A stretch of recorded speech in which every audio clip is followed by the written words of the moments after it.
today I want to have a shorter video, and I know I say that a lot, but in this instance, I just wanted to hit two things, one that I've discussed and one that I haven't discussed. The first is the thing I've discussed. So if you've paid any attention at all this week, you know that the case of Kilmar Abrego Garcia is not going great. There have been some positive developments. Senator Chris Van Hollen was able to meet him in El Salvador after some resistance, but he has met him, so we are certain he is alive, which is great news, because there were concerns that he was not prior to this. Now, what we've also seen is an open defiance of Supreme Court order by the Trump administration to attempt to bring Kilmar back. And again, I will bring up the fact that this is so important and such a concern because the way they're operating here is to take a person and to get them out of the jurisdiction of the courts so quickly that the courts cannot stop that from happening. If you are in El Salvador, in CCOT, the courts can only do so much to get you back, and the only thing they can really do is try to compel the executive branch to do that. And if the executive branch doesn't do that, as it is currently not doing that, then you're gone. Without due process, without any sort of trial or any sort of presenting of evidence, they simply say you're a terrorist or you're a gang member, and you're gone. Now keep in mind, this is in fact illegal to do to a US citizen. It's illegal to do to anyone. We don't rendition people to foreign countries here. Especially if you are in this country, you are subject to the laws of this country. And that means you have due process. And that means that you have your day in court. I have been concerned about this since the first reporting from Marco Rubio, where after he met with El Salvador's president, self-proclaimed dictator, Nayib Bukele, he mentioned that El Salvador even offered to take U.S. citizens and house them at CCOT. As an administration, if you don't want this to happen, you don't put that part in your public statement, right?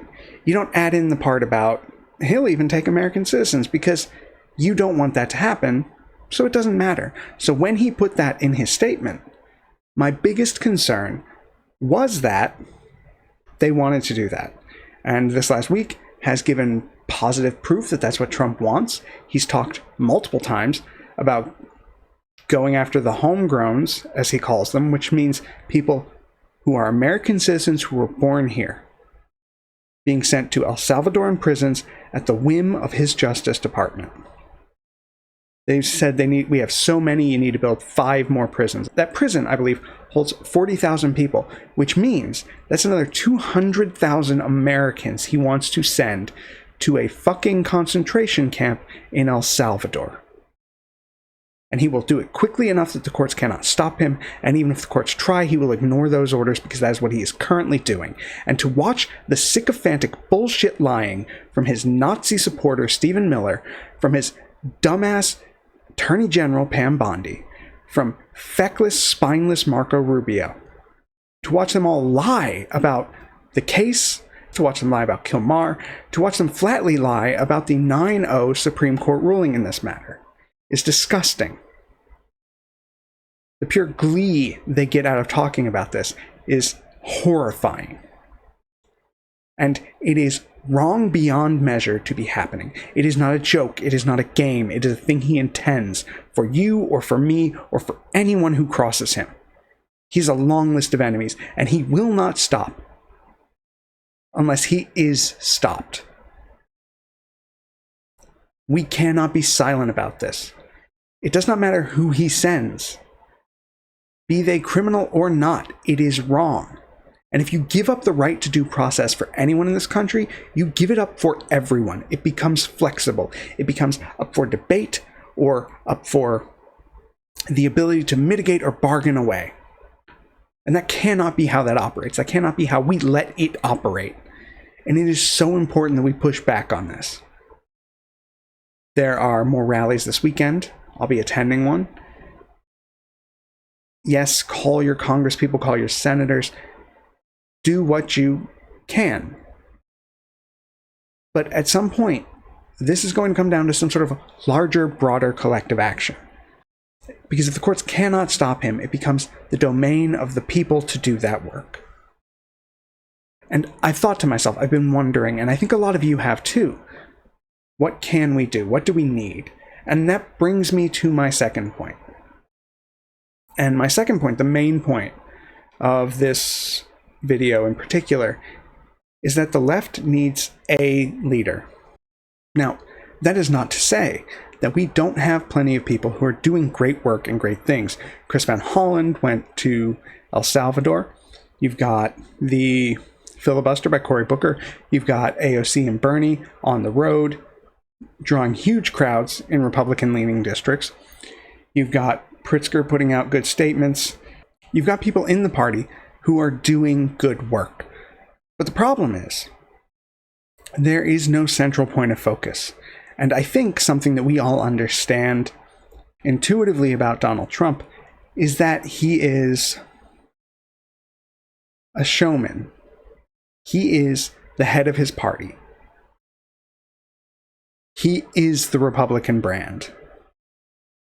And so he can funnel all of the attention from a party onto himself, make whatever point he wants, and then disseminate that out. And the left doesn't have that. We are fractured because we are a big tent party. And so there are people who agree with this politician or that politician or another politician, and we're all chasing those people and having difficult times sort of pinning a hard focus and a hard narrative. But the left needs a leader, someone who can be the focal point, who can direct us. And there are a couple of things that entails.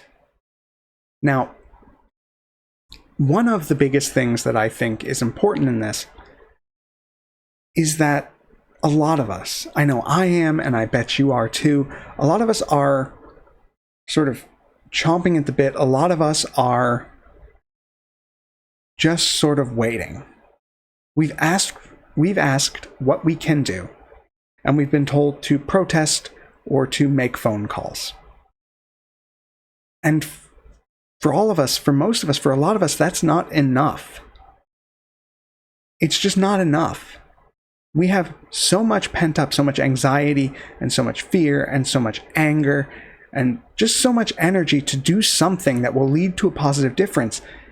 And when we ask our politicians what we should do about that, they don't have an answer. Now, what they do have is a larger platform than I do, certainly, and then most likely you do. They could be directing action. They could be coming up with radical plans of things to do differently. They could be putting us to work on actions. They could be helping to facilitate and organize a general strike. They could be doing something with that platform to give us an outlet to help them.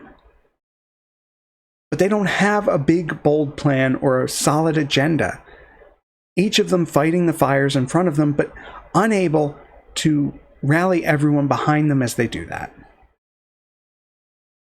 Having a single leader would allow them that opportunity, would provide a focal point, someone to say, hey, 3 weeks from now, general strike.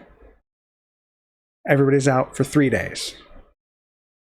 They could get millions of people on board. They could make a difference. They could say, hey, we need people to look into this, or to work for campaign staff to do that, or to canvass here or there.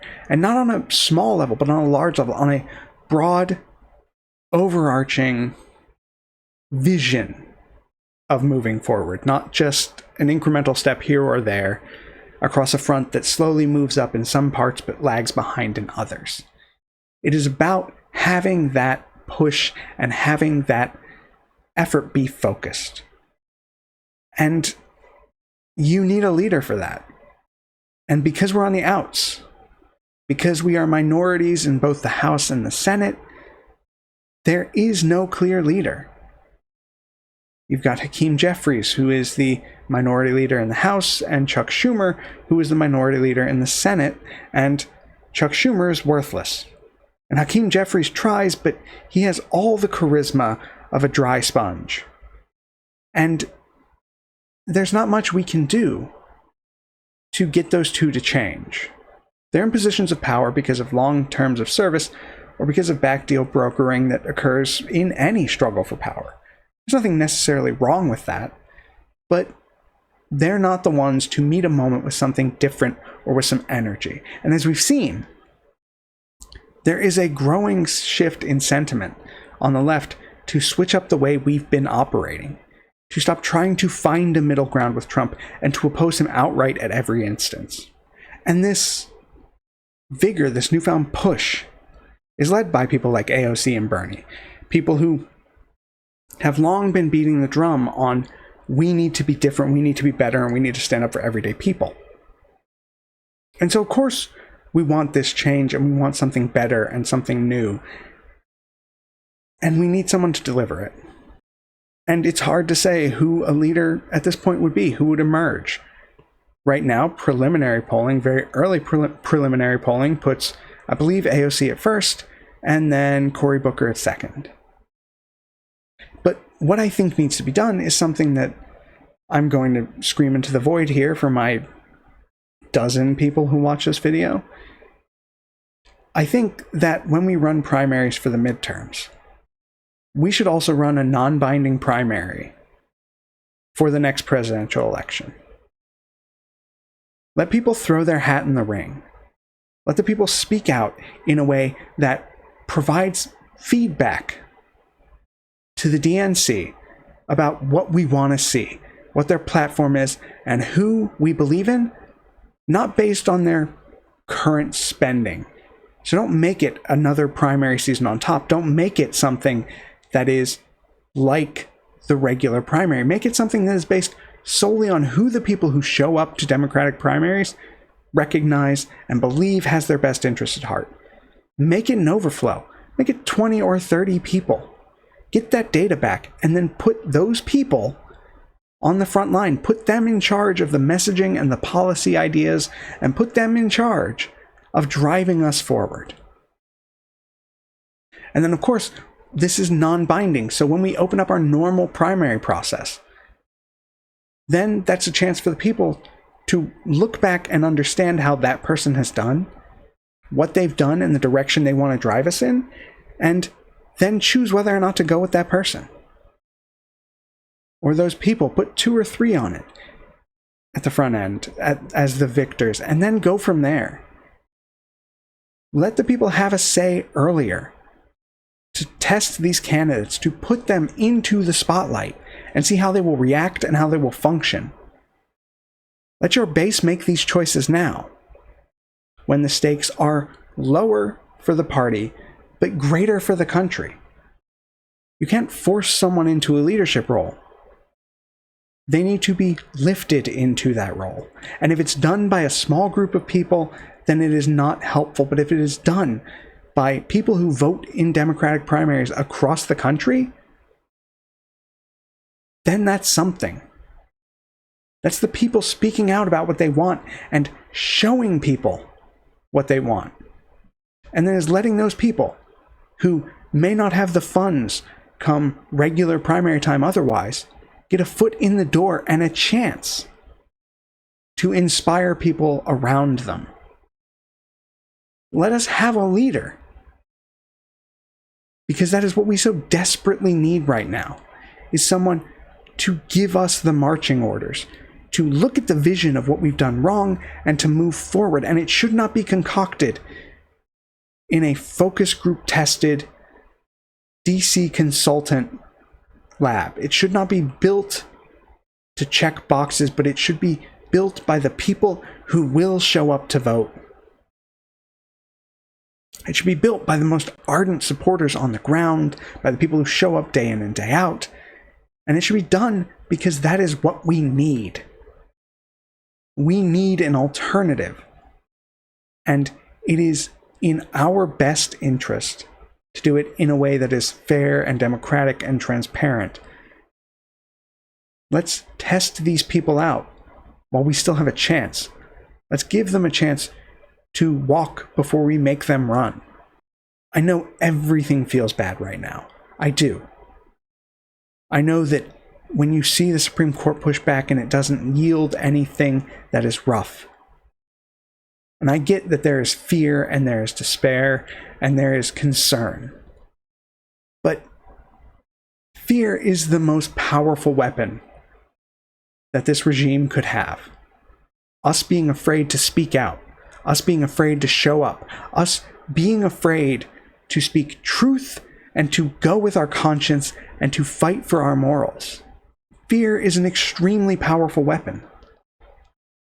But fortunately for us, they cannot wield it unless we give it to them. We can be the ones who choose to be unafraid. The numbers of people who disapprove of this are greater than the number of people who approve of it. And we should not be afraid to stand up for what is right.